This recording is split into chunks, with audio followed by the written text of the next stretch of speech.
In the early days of 1992, the residents of Nonhe County, Heilongjiang Province, were all aware of the shocking massacre that left 42 people dead. At that time, phrase was commonly heard: "You don't want to live?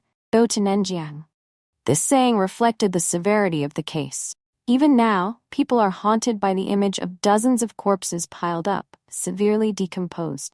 Today, let's delve into the identity of the murderer in this major case and the motives behind such brutal actions. Welcome to Unmasked.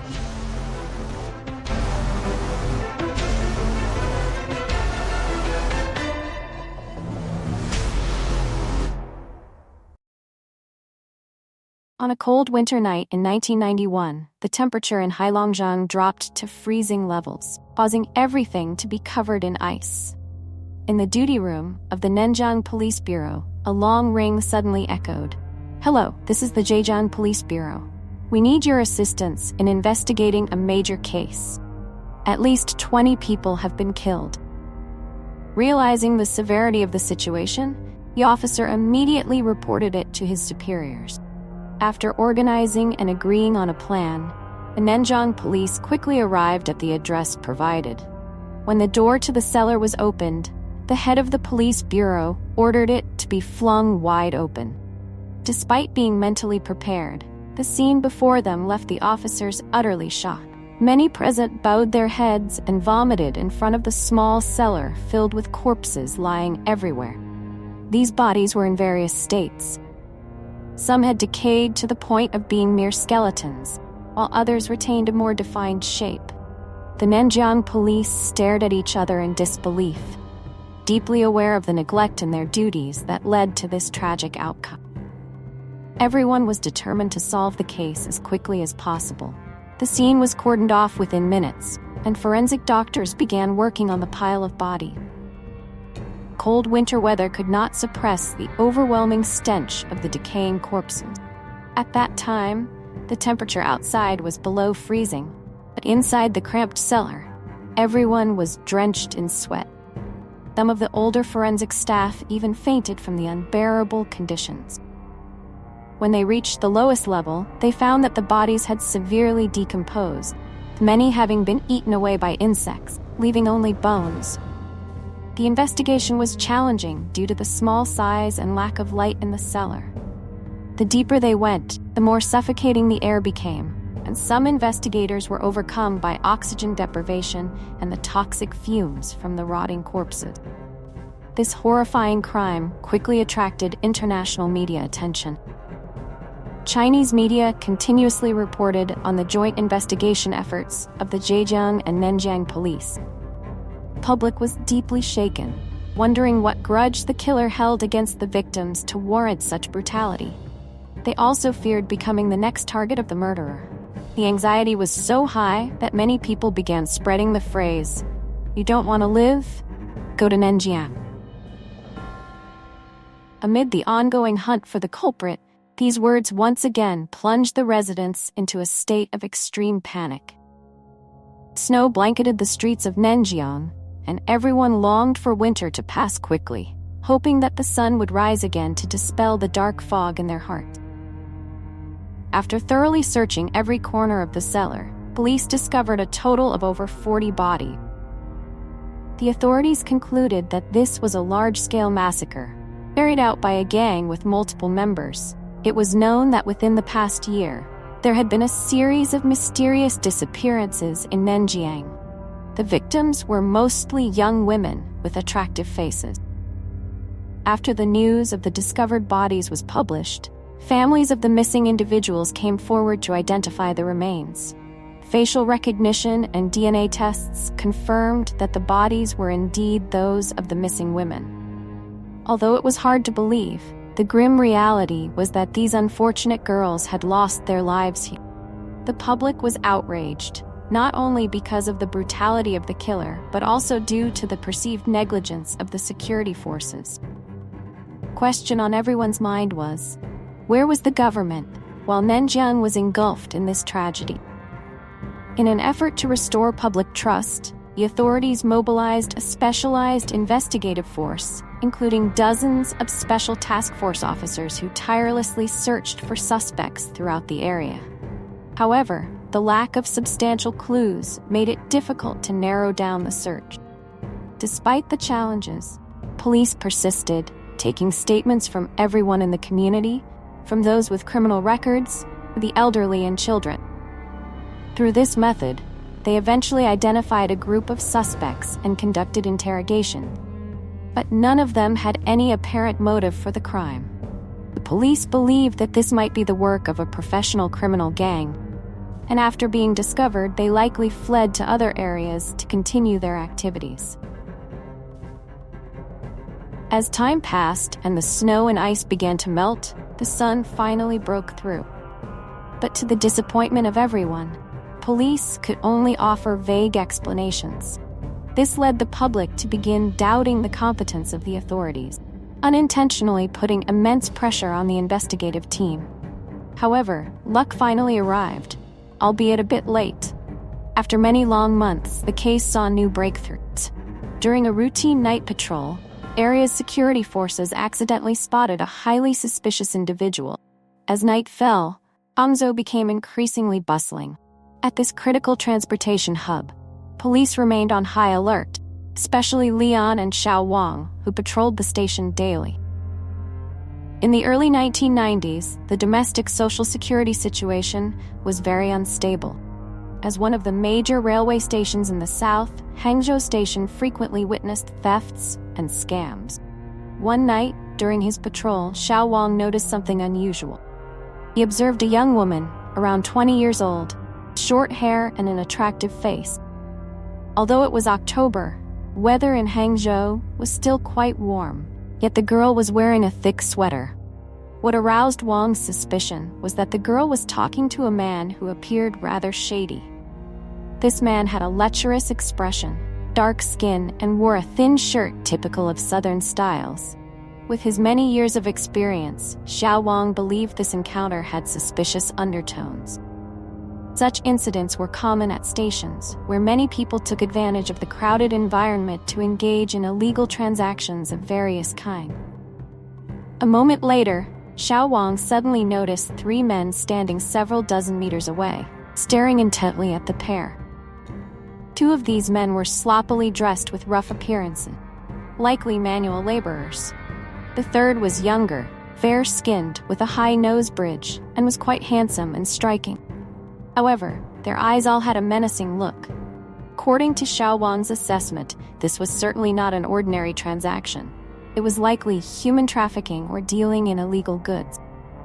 Wang signaled to his fellow officer to maintain a certain distance from the suspect, careful not to reveal their presence. The group was clearly stealthily tracking the young couple.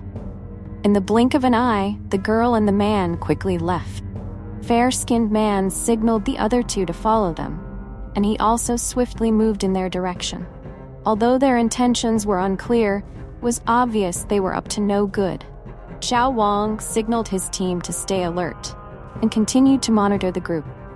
They quickly slipped into dark alleys.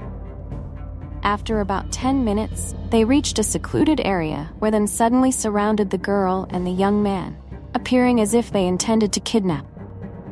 Without hesitation, Xiao Wang and his colleagues intervened, using their training to subdue and arrest the entire group.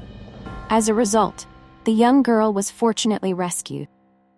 Even more surprising, during the interrogation of the three men and one woman, they revealed information related to the case in Heilongjiang, leading to the discovery of crucial details. The three men confessed that they were immigrants from Harbin. They claimed that they only intended to teach the man a lesson because he had made inappropriate advances, and the money he offered was a voluntary compensation for the emotional distress. Other than this, they provided no additional information. However, upon searching them, police discovered that all four of their identification documents were full. Generally, decent people do not use fake IDs, which indicated that they were involved in something shady. Suspicion grew even stronger when the woman began to show signs of nervousness. face pale and her hands trembling. At this point, the police were certain that these individuals had committed some serious crime. Sensing the woman's vulnerability, police began to question her repeatedly. During the interrogation, she appeared as though she wanted to reveal something, but hesitated. She looked embarrassed and asked the police for sanitary pads. After receiving the sanitary pads and pretending to leave, the woman whispered to the officer, "I'm being forced to kill people. Please save me." The woman, who later identified herself as Xu Lihua, confessed that she and the other members of the group had been involved in several murders. The victims included various groups, suspecting that these individuals might be connected to the horrific massacre in Heilongjiang. Police immediately reported the situation to their superiors. It was revealed that the leader of this group of 4 was Jia Wenge, a worker at an agricultural factory in Nonhe County, Heilongjiang Province. Jia Wenge was born in 1960 into a poor family, and his parents passed away early. Without adult supervision, he neglected his studies from a young age and dropped out after middle school to make his own way in the world. Although uneducated, his good looks and smooth talking made him very popular with the girls at the factory. At that time, Jia Wenge was pursued by many women, but he was arrogant and often rejected them.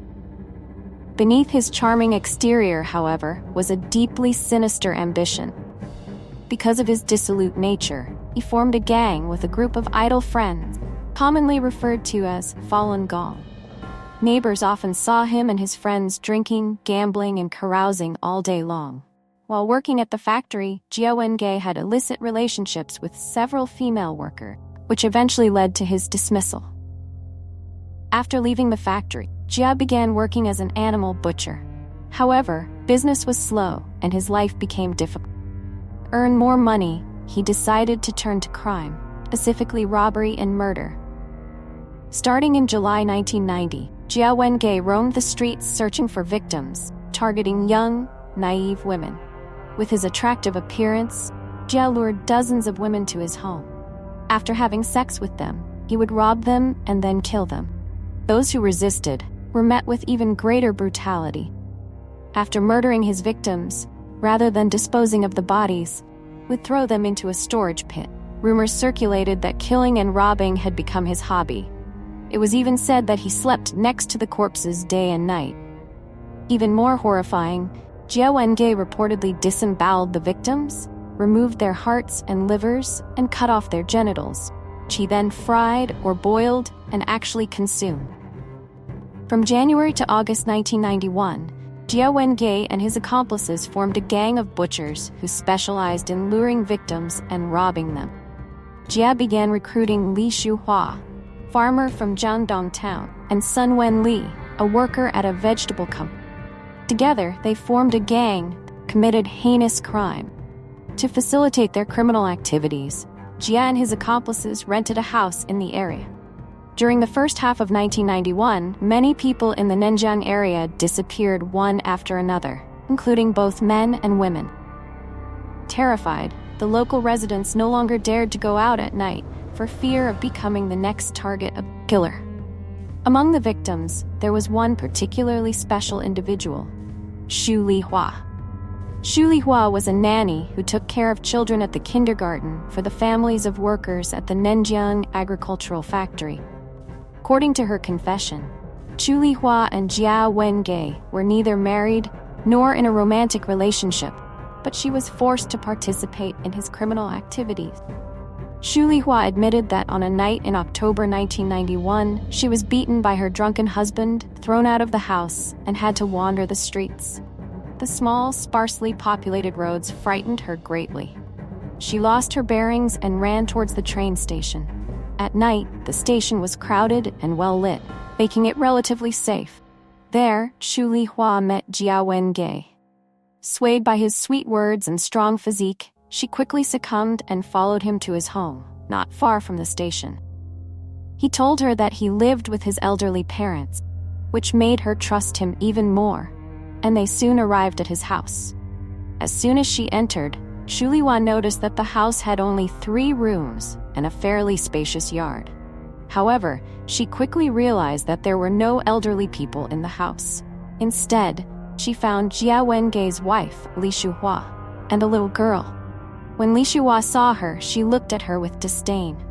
Instinctively feeling that something was wrong, Shu Lihua made an excuse to leave, but Jia Wenjie suddenly grabbed her by the neck and nearly choked her to death. Terrified, Shu Lihua was forced to undress herself, and then Jia Wenjie raped her. Jia's wife witnessed the entire scene but showed no interest, simply carrying the child to another room to sleep.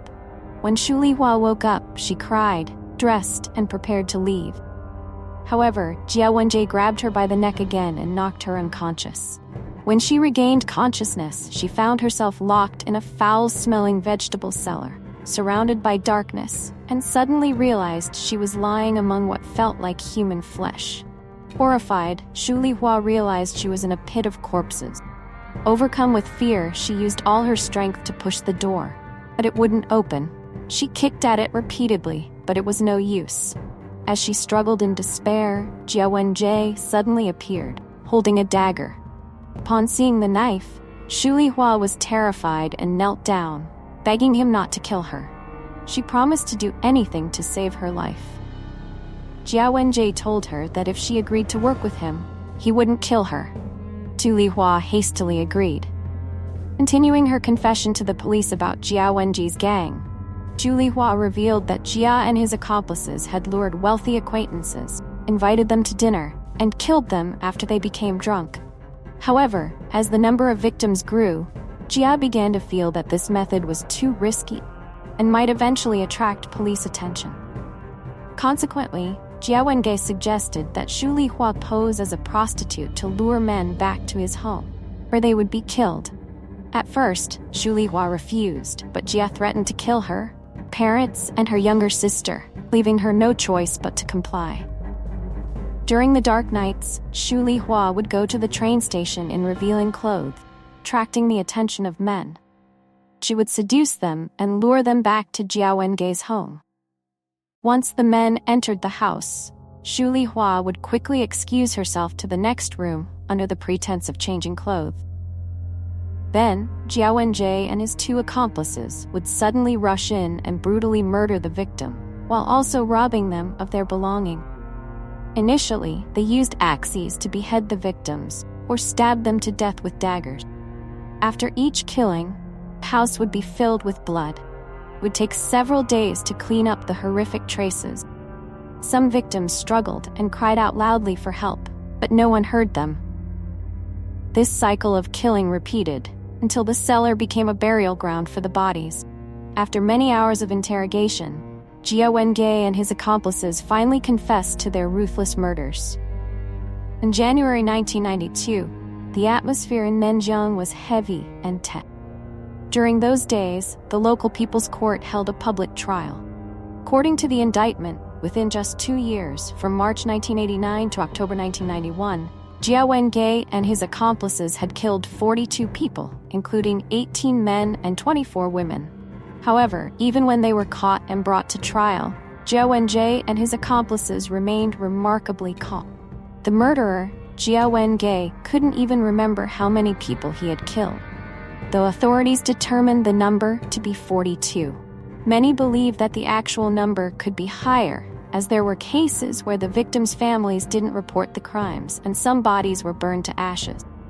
Among the dead were also foreigners, and several missing persons cases remained unresolved. At the time, there were rumors that the police couldn't dig any deeper at a certain point. According to reports, Heilongjiang Provincial Police Department concluded their investigation on December 26, 1991, filed charges on December 31st of the same year. On January 9, 1992, 4 criminals involved in Jia Wenjie's case were executed according to the law.